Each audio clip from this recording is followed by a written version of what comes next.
অভিজিৎবাবু বলেছেন যদি কোনো দুর্নীতি হয়ে থাকে মেডিকেল মানে ডাক্তার তৈরির মতো গুরুত্বপূর্ণ, যা শিক্ষক তৈরির মতোই আরও গুরুত্বপূর্ণ, ওখানে যদি গন্ডগোল হতে পারে এইভাবে, তো মানুষের জীবন প্রাণের ব্যাপার, সেখানে ফলত তাই বলছেন সিবিআই তদন্ত।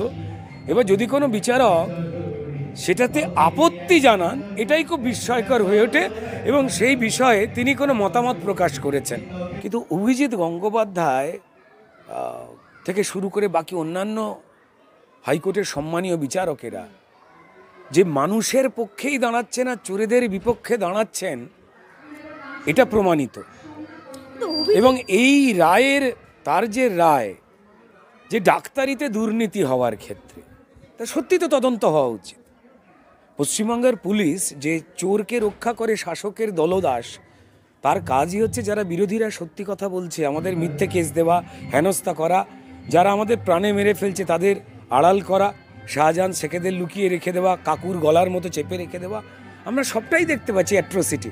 মাননীয় অভিজিৎ গঙ্গোপাধ্যায় বা একাধিক বিচারকেরা রয়েছেন যারা চোখের সামনে যেভাবে পশ্চিমবঙ্গের মানুষের অধিকার, ডাল ভাত চাকরি চুরি হয়েছে, তার বিরুদ্ধে তারা কড়াভাবে যেভাবে লড়াই করছেন, নানান অশান্তি উপেক্ষা করে সংবিধানকে মর্যাদা দিতে, আইনকে মেনে, সেই জন্য তাদেরকে কুৎসার শিকার হতে হচ্ছে। তৃণমূল আইন আদালত বিচারপতিদের ছোট করে বুড়ো আঙুল দেখায়, কারণ তারা বেআইনি কাজে প্রশ্রয় দেয় এবং এই সরকার, তৃণমূলের সরকার, সেটা সাপোর্ট করে বলেই মানুষের চাল ডাল, চাকরি, বালি, কয়লা, প্রাকৃতিক সম্পদ এবং গরিবের রেশন, বাচ্চাদের মিড ডে মিল সব এই রাজ্যে চুরি হয়। এবং সরকারের পুলিশ জেনেও ক্রিমিনালদের ধরে না। এবং প্রশাসনিক প্রধান আমার রাজ্যের তৃণমূল নেত্রী, আমাদের মুখ্যমন্ত্রী মাননীয়া, তিনি এদেরকেই বীর বলেন। তো যাই হোক, যে বিচারপতিরা চোর ধরার বন্দোবস্ত করার জন্যই আদালতের চেয়ারে বিচারপতি হন, তাদের বিরুদ্ধে অভিযোগ, পোস্টার, পারিবারিকভাবে হেনস্থাও আমরা দেখেছি। তো বিচারপতি অভিজিৎ গাঙ্গুলি তিনি দুর্নীতির বিরুদ্ধে বলছেন বলে তাকে তো বারবার আক্রমণ করছে, তাতে কিছু যায় আসে না।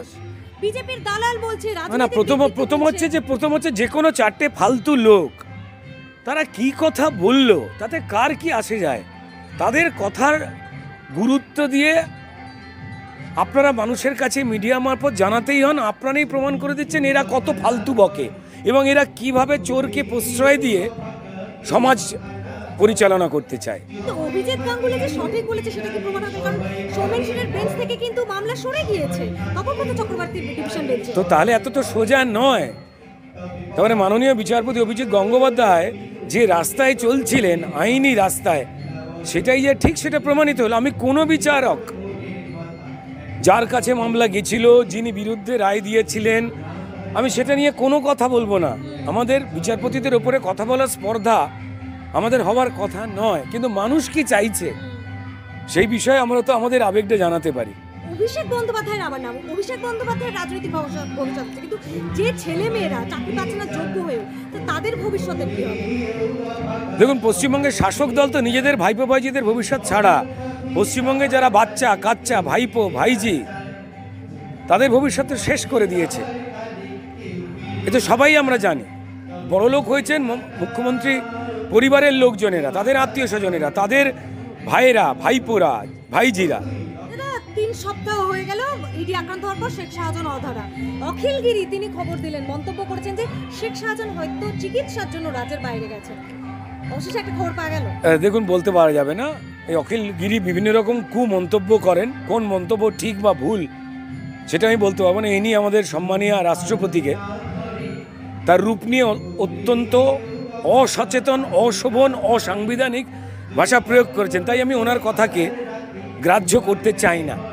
তবে হ্যাঁ, যেখানেই দুর্নীতি রয়েছে, যেখানেই বেআইনি কোনো ঘটনা রয়েছে, সেটা তো তৃণমূল জানবে আর তৃণমূল পরিচালিত পুলিশ জানবে। এই যে চিকিৎসার জন্য ইডি সিবিআই গেলেই চিকিৎসার জন্য যেতে হয়, আমি বলতে পারবো না। ইডি সিবিআই দেখলে ওদের বুক কাঁপে, হাত ধরপড় করে, কখনো কারো মাথার দোষ, কেউ বলছে অন্ডকোষ, আমরা দেখেছি বিভিন্ন রকম তৃণমূলের নেতাদের। সভা ভোটের মুখে আবারও চোট পেয়েছেন মাথায় মমতা ব্যানার্জি। বুধবার চোট পেলেন, বৃহস্পতিবার ক্রিকেট খেললেন।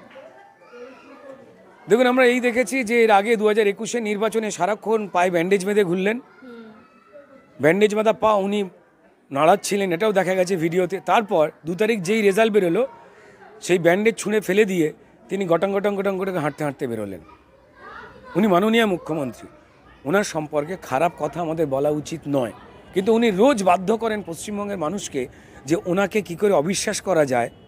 তার হাজার ঘটনা ঘটান, 200 কিলোমিটার স্পিডে কোনো গাড়ি যায় না, গাড়ি ঢুকলেও তার ভিডিওগ্রাফি হয়, যা নেই কখনো পর্যন্ত এই ঘটনা ঘটে না। তবে একটাই কথা পশ্চিমবঙ্গের সব মানুষ বলছে, সামনে যতই এগোয় ভোট, রেডি থাকে যত চোট।